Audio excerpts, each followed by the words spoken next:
Hello and welcome to African Voices platform. My name is Chiwe Chihana.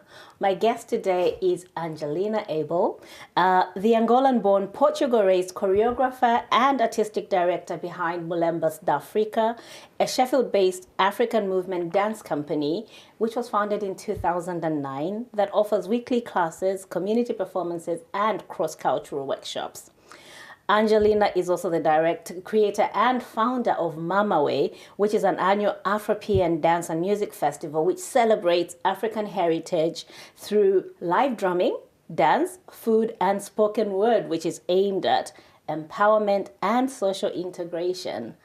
Her work draws on Angolan Bantu spiritual movement traditions, Kizomba, Semba, Kuduru, and prioritizes the primal power of movement for women's growth and community bonding. I'm really delighted to be welcoming Angelina. Angelina, welcome to African Voices platform. Thank you so much. It's a pleasure to be here with you, my sis. Yeah, I'm very glad to have you. And you look radiant as always, Ooh, glowing. thank you so much. So do you. Thank you so much. Angelina, let's go back. Let's go back to basics. And you're going to have to explain what a roda is. But what was that first moment when you stepped into a family roda in Luanda? And what stirred you, and how did that become the seed from Mulembas d'Africa, which is just an amazing organization? It's a big question. So there's a few things to take into account here. In terms of my first memory, I have memory of my family celebrating parties at home. My mum is a natural hostess, and within some of the events and social events that she had, my brother was actually a DJ. He was still a little child, but he still DJs today. So I have a few distant memories of that because I've moved to Portugal when I was quite young. I was 5. So there's the then reconnecting in Portugal with all of those roots, because it's something that was never left behind as we traveled to Portugal. And obviously, like I said, my brother was a DJ. I'm the youngest of 5. Your mom's a host. You know, there's all of that going on. So it was really important that our Angolan roots stayed with us, and that continued as we moved to Portugal. What was the second part of your question? What is a roda? Because that stirs the memories. So that it seems like that's where you anchor those memories in. What is a roda? So roda. Roda is actually something that we use more, or I use more in the concept of capoeira. So in terms of capoeira, martial art from Brazil, but it has African influences as well. It's a game. So it's a game where you have everyone joining into the middle and then playing. But in terms of dance, you'll also have, at some point, you also have a circle of people agitating others to come into the middle, show their moves, kind of dancing off, but the dancing off is about the community. It's about dancing together. It's about celebrating together. So it's basically that circle. As you are in a party, the circle is formed and people jump into the middle and dance together, or do a little solo as well. Great. So I've actually been around a roda because I used to live in Cape Town, and I had a huge Angolan community of friends, and would do some capoeira, well, at least a semblance of it. So that circle would be the roda. It's a characteristic of our communities as well, isn't it? So yeah, absolutely is. Yeah, that's very much so. Let's talk about Portugal. So you moved to Portugal. Yes. How are you keeping the flame alive? What were the contrasts and to you, like especially your artistic journey? Contrast between Portugal to Sheffield? Yeah, to Angola, because you've moved to Portugal now and you're trying to hold on to that. You did say that anchors your family. Yeah. There's the fact that I moved to Portugal when I was a child. I was 5, so there was I guess a natural adaptation to this new setting, new country, but you never lose contact with your roots, and the storytelling that is so characteristic of our communities is constantly there. The contrast, there was some contrast, because obviously at the time we're talking about early 80s.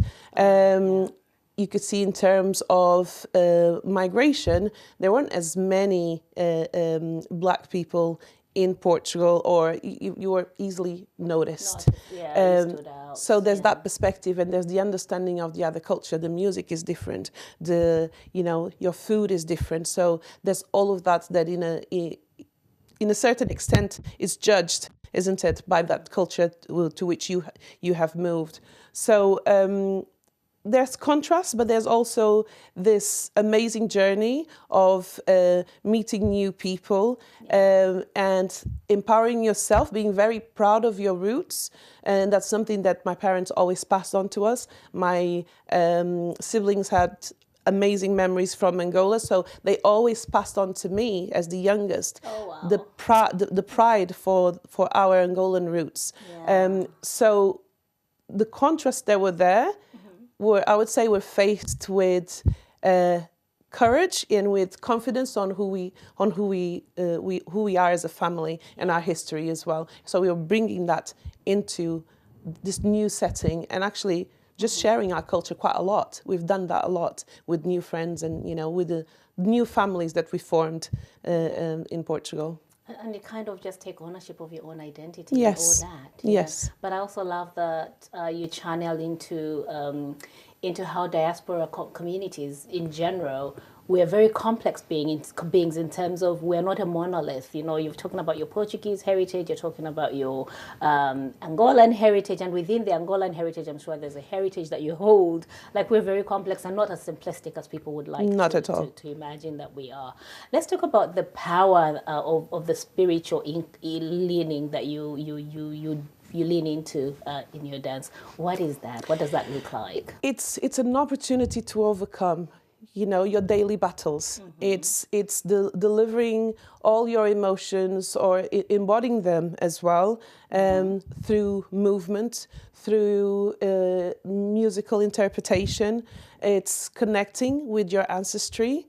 For me, it's accepting that every movement, as small or as big, is accepted for you to be able to process your emotions, for you to process your daily life, and it's going back to that rawness that we all hold, but we try not to show because there's expectations from society. It's just being free. Yeah. It's being free and connecting to roots, connecting to being grounded through movement, and trying to simplify life by processing it that way. Wow. I want to be a dancer.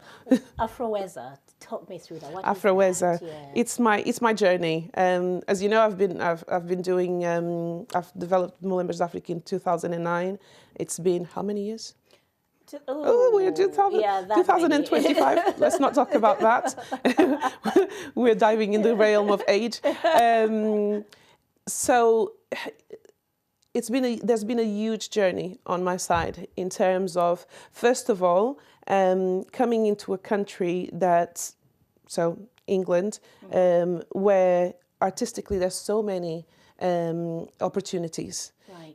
There's the community development. There's, yes, you have your courses at university, but you also have the opportunity to join community training, little programs over the weekend that meet your daily demands, because you have a job, you don't have the time, you have to balance the fact that you need to pay your bills with the fact that you're aspiring to be someone else career-wise.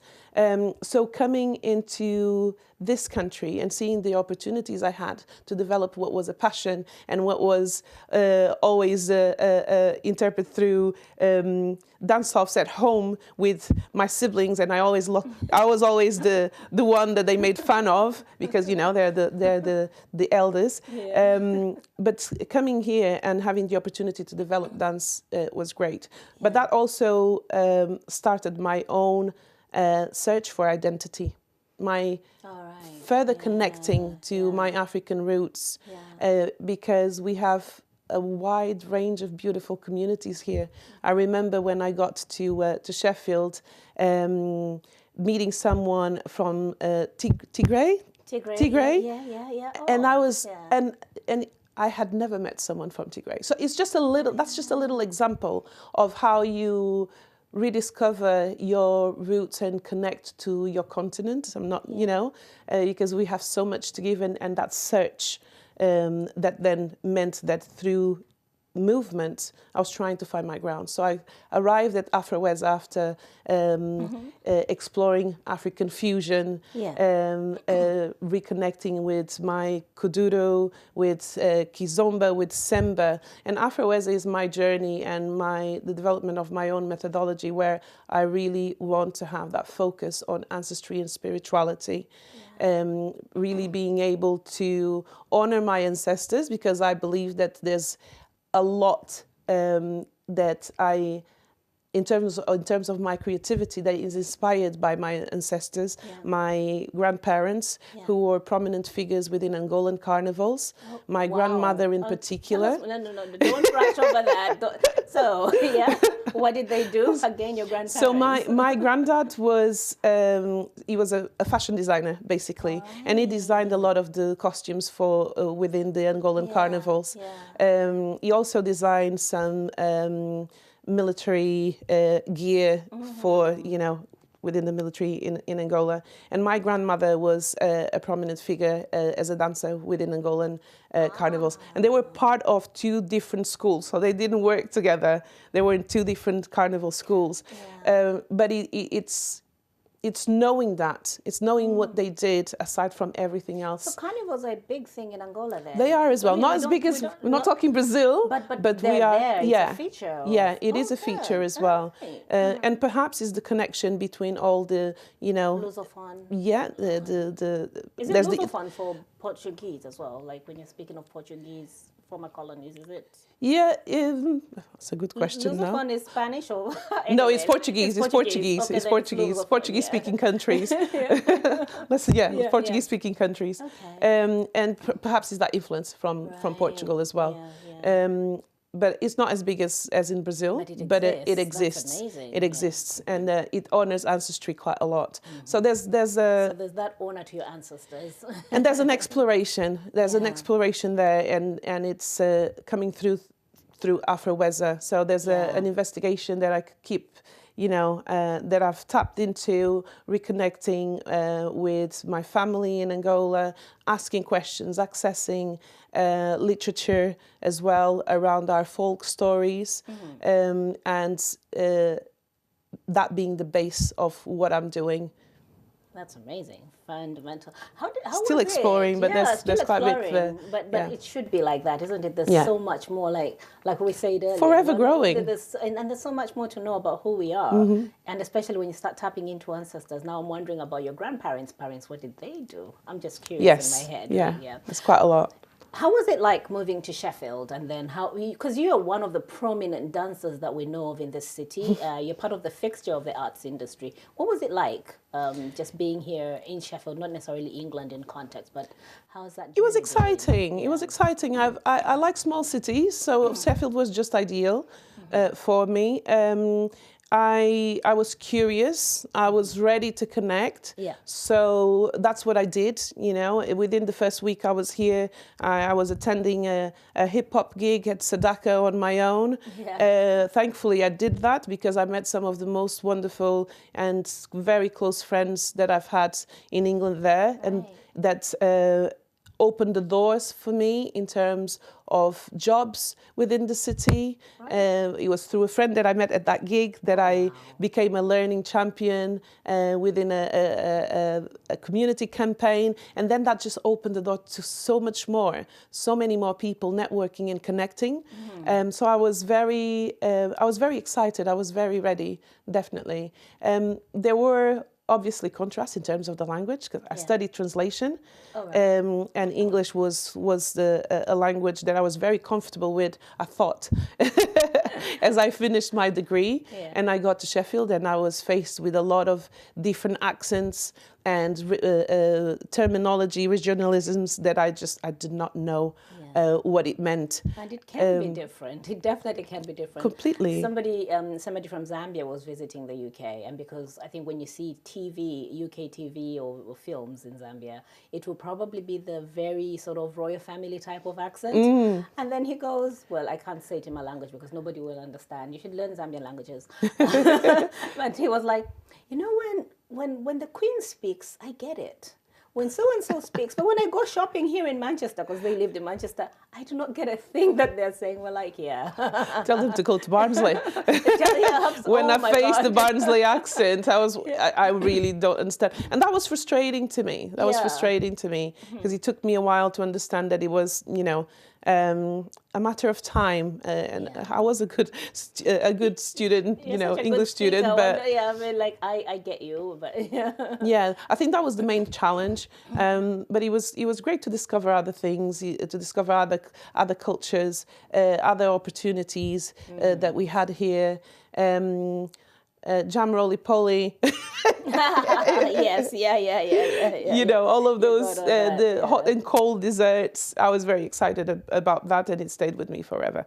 And was it the same community you met at Sadaka, the hip hop community of friends or network that helped you establish your arts journey as well? No, it wasn't actually. They became part of my journey here. I've actually reconnected with one of the artists from that band last year. Oh, good. We're very excited to have found each other like 20 years later. Wow. So that's really exciting. But no, it was through my continuous curiosity and networking, and I remember at the time Chance to Dance was relatively new in Sheffield, and I had a group of friends from all over the world. A friend there was from France, another one that was American, and we were all exploring Sheffield, and we encountered Chance to Dance in one of the days that we were, you know, connecting, and let's go to town and let's explore, and we all engaged with dance. On that day, and we started doing more dance practices. We engaged with tribal belly dance at the time because we loved tribal belly dance. Formed a tribal belly dance troupe at some point, just exploring a lot of different avenues, and then being encouraged by them on, you know, you need to start your own classes. Connecting with a few other community groups that were doing, running their own classes as well. And eventually getting to that place of, I need my own project. I need to feel that I can create. I need to feel free to create. It might not be accepted by everyone and understood, but let me just do my thing. Let me just create my genre. And I remember the concept of African fusion being very strange to all. You know, that question of what does it mean? It was your new curiosity and just mission sometimes. Yes, a mix of those, and today you can see that African fusion is quite. It's big. It's quite big. It's growing right now. So it's quite curious to see that. I engaged with other artists, went to London a lot. I went to London to complete my qualification in dance whilst I was working. You know, migrant life. You know, I need to work. I need to work, but I gotta do this. But I also want to try and do this. Met Francis Angol, who was an amazing professional in dance and who I admire greatly, because he received me with open arms, and is such an amazing artist with a background of experience in every area you can imagine, as a choreographer, as a creator, all aspects. And he really motivated me to keep going. So I'll never forget kind of the push that I got from him. So I kept going, and then I. And I stumbled upon you in Migration Matters Festival. I believe that was the very first time. 2015 or 16? 15 or 16 is one of those. Yeah, I think because it's in its 10th year this year, so it would have been 15. 2015, wow. Yes. Well done. I did a couple of workshops there. Yeah, you did. But here you are now, and if anybody wants an exclamation mark, here's one for you. Mama way. It is an exclamation. Mama way. Mama way. What is that? You've come on, and that's what you're doing as well now. Yes, this creative journey, isn't it? This a lot of ideas, wanting to form new projects, and Mama Way started out of my need to access some of these professionals I was going to in London and here and there. Yeah. Like, wow, let's bring it to Sheffield. And developing my own project, being able to be founder, producer, organizer, you know, putting all of that in place. And Mama Ways is an expression that is used, well, I'm going to say Angola, but you use it as well. Do you? In Zambia, it would probably be something like my mother, or like it's a lamentation of sorts, or it could be like, oh my goodness, mama, it's something like that. Yes, and it taps into that as well. So it's an expression of surprise. Yes, yeah. Could have that excitement, but it could also have that lamentation perspective to it. But it still connects to your origin, isn't it? Yes. Mama. Yeah, mama, yeah. So it goes back to that. Word, yeah. So Mama is exactly that, is that excitement, Really? is that let's be excited about this project, let's be excited about what this can bring, the element of surprise, and processing the cultures that can come through Mama Way. We've had a lot of different artists participating. We had workshops in Afro-contemporary, in Afro-Cuban, Afro-Brazilian, Guinean, Sabar, drumming workshops with djembe folas, collaborations with different artists outside of the UK, collaborations with amazing DJs in Sheffield, supported by the great Papa Al, I have to say it, the Globologist, ComCom, partnerships with, at the time, what was Miss Adu's Kitchen, our charity. So it was a beautiful community supporting a project that didn't have anything else in terms of, you know, support, financial support. And the Mulembas community supporting it. So it's just amazing how we've always developed Mama Way from scratch by connecting with artists, you know, just sharing the idea. Are you up for this? Are you up for supporting, coming over? I don't know where we're standing in terms financially, but I trust that we will manage to, you know, sell tickets, get people on board. And we've done that every single time for the past 10 years. Yeah, I mean, needless to say, that is one thing that is a common thing amongst African creators of African heritage and other diasporas as well. We do the best with very little resources. Yes. We do the best. So one thing that I've been asked to mention and not neglect to mention as I speak to you, and I'm going to try and read this name. You brought Alatan to the Guinean dance company from Portugal to Sheffield. Yes, I did. And people are saying that was a bold move and they're celebrating that. But what did that collaboration teach you about the universality of African movement? Alantan too. My sister Joanna. What has it taught me? The power of African movement, the connection to roots that it is, how it influences, its influence across the globe. But bringing a lantern too, for me, also meant that I was bringing an European teacher that has learned so well the culture behind the dance that she was approaching. Not just learned, but respects all the masters that she's had. And that's something that Joanna does quite a lot. She brings all the masters, all those that have taught her, into her space, honoring the knowledge that she was passed on, and honoring, I think there's a perspective here of ensuring that equity is at play. Because the opportunities that a lot of African artists and a lot of African dancers have in terms of development and growth in dance are not the same as you will find within Europe.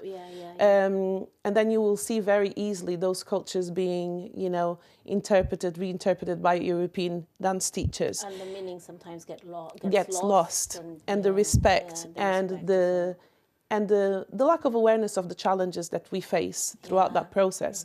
And Joanna has had a beautiful journey through her dance practice, from living in Guinea, learning the language, supporting, going there constantly, having a real family there that she's developed, bringing that to Portugal and really passing that through. So bringing Joanna, again, was a a collaboration of, should we try? Yes, let's try. I'm sure we can do it. Let's try. And having that push. She's another person that is always supporting me in the background and giving me a little bit of hope when I feel disheartened. So again, a great example of honest collaboration and how communities can really support each other. Mutual respect. Mutual respect. A level of respect that I found with all of the teachers that we brought to Mamawe, that it's hard to find elsewhere. So it makes it really, really special, because I know the quality of their delivery and what they, who they are as individuals as well. Yeah. So speaking of Mamawe, I want to say it properly. If I say the Zambian women, Mamawe. Mamawe. Yeah. Mamawe. Mamawe. Mamawe. So you've got some things coming up in June. Do you want to talk us through this? Yes. Yeah. So Saturday, 21st of June, 2025. 1 p.m. to 5 p.m. Just giving you all the details. We have an amazing djembe fola, Iasako, West African drumming, open level. Everyone will be able to learn something, whether you are a beginner, intermediate, advanced, there'll be something there for you. Ia is from Guinea. From the Malinke people. It's amazing knowledge, but most importantly, and I feel that that's a characteristic, something that we really try to achieve with Mamawe, is bring individuals that in themselves, as an individual, aside from the talent, are inspirational. And Ia, I have so much respect for him. I can tell your body is saying it. Oh, people, if I admire someone, I can just talk about them and I will highlight so much what they do. So there's something here about this workshop that is also enjoying the joy that Ia brings to the table, the easiness, as well as his talent, and just the wide range of knowledge that he has within African rhythms on the djembe. And then we have the amazing Auntie, I call her Auntie, and she calls me Auntie, Eva Goudiaby. She's a Senegalese dancer, has done so much. She's joined the National Ballet of Senegal. She's toured around Africa and Europe. Amazing, humble, talented, professional. And I know I keep saying this, and another great support that I get. That's very good. I'll ring her. Should we try? She's like, of course, Auntie. Let's do this. So I many times I've gone to Eva as well. So we've run workshops together. She's based in Scotland at the moment. We've run workshops together there, so and she's come over. To Sheffield. They're coming to Sheffield. They're coming to Sheffield in June. And this is at Croft House Settlement. Okay, lovely. And if people want to come, where do they go? What's your website? So our website is www.mulembasdafrica.com. But on Eventbrite, you can search for Mamawe workshops, and you can get your tickets from there as well. Sounds good. I hope to see you there, and I hope that our team will come and see some of that. Yes, that would be great. Let's move on to, so that's Mamawe, but let's move on to your global tribe, the women's workshops. You position dance as a tool for solidarity within that. Walk me through that. Global tribe. Global tribe, so I have a background in equality, diversity, and inclusion.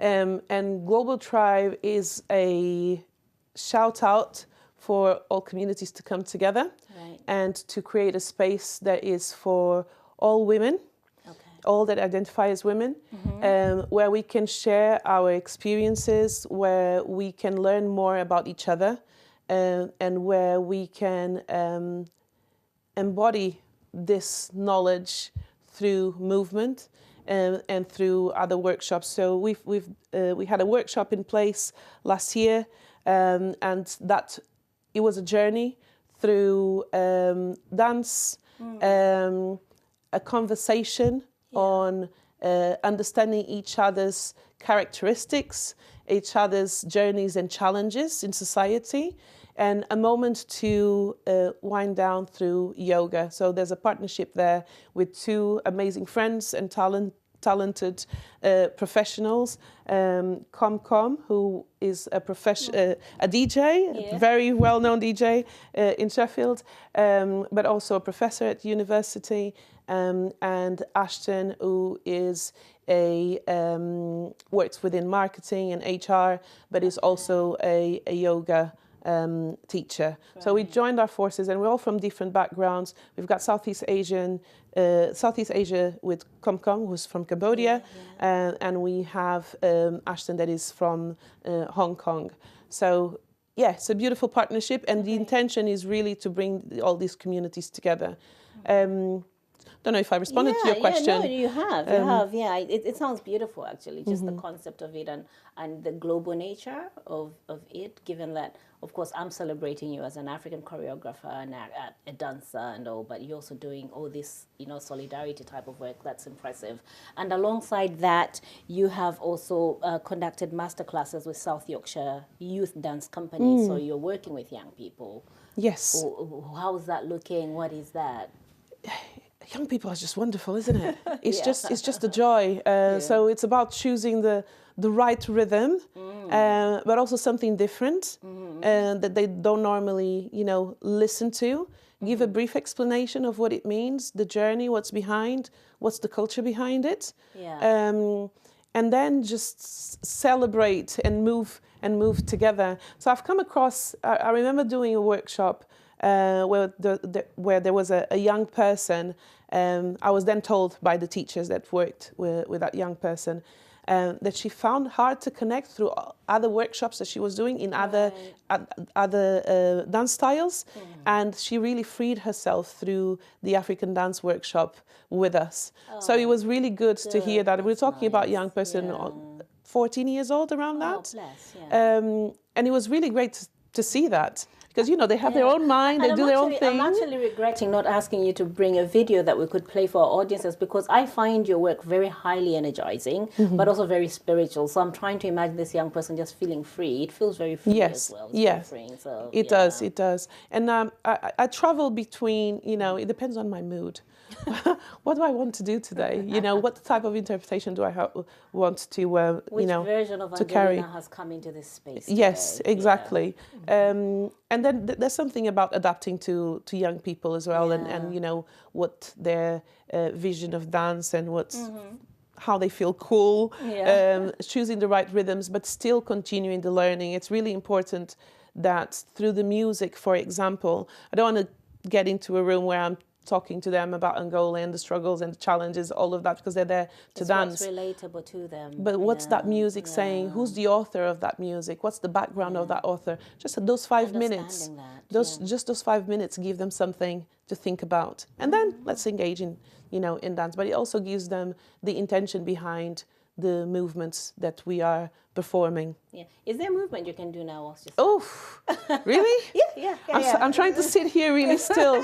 You're very demure. I don't know. I like, I think in terms of connecting and moving, I like fluidity.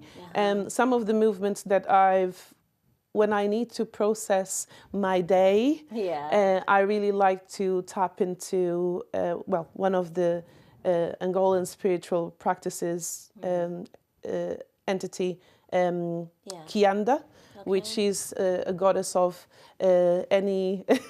Are you ready? I know, because I'm starting here, isn't it? Kianda it's similar to Yemanja, so a goddess of the waters, of any body of water. So it's about fluidity. I work a lot with my wrists. I like to expand my arms and just... let yourself go. I recognize that. Bring that energy to you. Take it back. Always follow your movement. Make it pretty. Appreciate it. Yes. Give it away. Bring it back. Give it away. Bring it back. Ta ta ta ta ta ta ta ta ta ta ta ta. Anyway, you've asked a little something. I have to be told if I've managed to become a choreographer and skip the dancing phase. Yeah. Well, no, I've seen that in you, actually. I've seen you do that, and it's good to have meaning to attach to it. Thank you. You're amazing at what you do. The things you make me do, Chi, right? I know. I'm so grateful. Let's talk about challenges and growth, because it's not lost on me that we who work as grassroots organizations face quite a lot of challenges, be it resources, logistics, etc. What have been some of those that you have encountered as somebody who's doing Mulembas to Africa, Mama Way, and all this? I think there's a common factor here, which is the lack of support. I spoke a lot about support that I get from artists and from my class. But not the community. But the community is hard. Financial support, because every little project that you see is about, like you said, very little resources and just trying to make it happen and do it the best way you can. So that's definitely a challenge. Getting the right support funding for these projects. Yeah. I'll not talk too much about it because I don't want to be moaning, myself, because I'll not stop. But it's a real problem. It's a real problem, and I think Sheffield needs to do better with ourselves that are, working on our own, trying to manage another job, because unfortunately, in terms of this passion that we have, these projects, artistic projects, it's really difficult to be able to pay your bills through it. Yeah. So you have to manage so many other factors and other sources. Whilst you're very much contributing to the tourism Actively. and art space of Yorkshire, Yes. South Yorkshire, and drawing in certain audiences from outside. So definitely contributing to the economy, but the economy not contributing to you. At all. Yeah. And being aware that, I know that many times my name and my projects will be used on other people's applications for funding, and they'll get they'll get that funding. But myself, there's no investment in myself as a producer, as a creative person. Not everywhere. I have to say, I've worked with people like Tony Bowering, for example, from Arts on the Run, as an associate artist. Yes, yeah. And I don't know if you're going to ask me a question around that. Well, no. But the support was amazing, and I've developed some of my some amazing work through that. Yeah. There was a piece of work, My Roots, My Family, My Soul, and we had the chance to have a little tour within South Yorkshire with it years ago. So there's also organizations that do support, but they're it's very rare to find that. And the consistency. Sometimes and the it might be, consistency. even if it's little support, it's the consistency, because the on and off also is not sustainable. No. I do not like the word sustainable anymore these days because people misuse it, but it doesn't give you a lifeline, right? No, it doesn't. And again, you have to find other means, isn't it, to keep going. So definitely that's one of the challenges. And then with that comes the fact that there's so much more to you. I'm a mother as well. Absolutely. Life is happening, sweetheart. So there's the admin aspect. There's the admin aspect that needs time. But if you have all these little pockets of activities and engagement, that it just means that there's more admin to that. There's more yes. tax reporting. Yes, there's all that. Exactly. Yeah. So I would keep it at those two as main challenges. Those are important, I think. It's good to surface them just so we give visibility to these, and maybe we can help change things around. And looking ahead, what's the one dream project? Perhaps an international tour, community venue. What would make a transformative next chapter for Angelina Angelina Abel. You all heard that. I didn't say that. You all heard it. I want to see you getting out of that one. All right, okay. She's a humanitarian, that's like. Yeah. We'll take that. We'll take it, I guess. Wondering, it's really difficult because you're a creative. You have ideas. You want to develop so much. Absolutely. We shouldn't limit what we can do and just dream more and more and more about what we can achieve. I think I would stick to Mamawe as key because Mamawe can encompass so much. Already. And so for me, it's really being able to take Mamawe to the level that I know it can reach. So it actually feels like that, by the way, because it hadn't occurred to me you were doing Mamawe. Did you start it last year or this year? Oh no, Mamawe has existed since 2013. How did I miss that? Maybe I conflate everything you do, and I just think it's no one story about the classes Mulembas Africa started in 2009. Mamawe has existed since 2013. So I would say that the first 4 years of Mamawe, we've managed to do it in a much bigger scale. We've had full days of Mamawe with 4 or 5 teachers throughout the day, attracting over 80 people on that day. And I still don't get funding. I'm just saying it. Just dropping that out there. And we've had, Mama Way going then into the evening. Again, like I said, working with some of the local DJs, local artists. We've had bands as well playing. So there's so much to it. And I wish I could really deliver Mama Way at the scale, that we're trying. Give me an example. A scale of Even what? if it's just 2-3 days. 2-3 days. 2-3 days. But Yeah. then also, how do we continue that? What can we pass And does it to our community? Does it remain a Sheffield? Based in Sheffield. Yeah, based in Sheffield. Based in Sheffield. It's a Sheffield thing. A lot of other cities have their own similar projects, or, also tapping into African dance or other aspects. Mama Way is the one in Sheffield.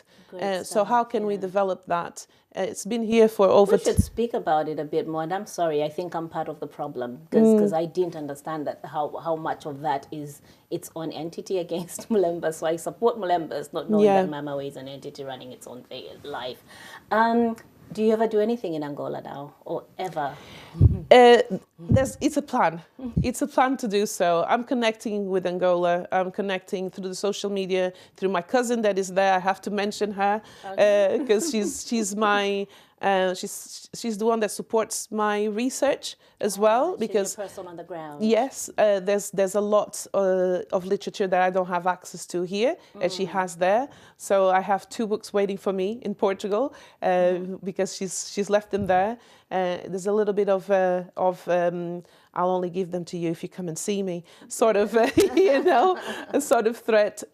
So there's that connection. How can we expand on that?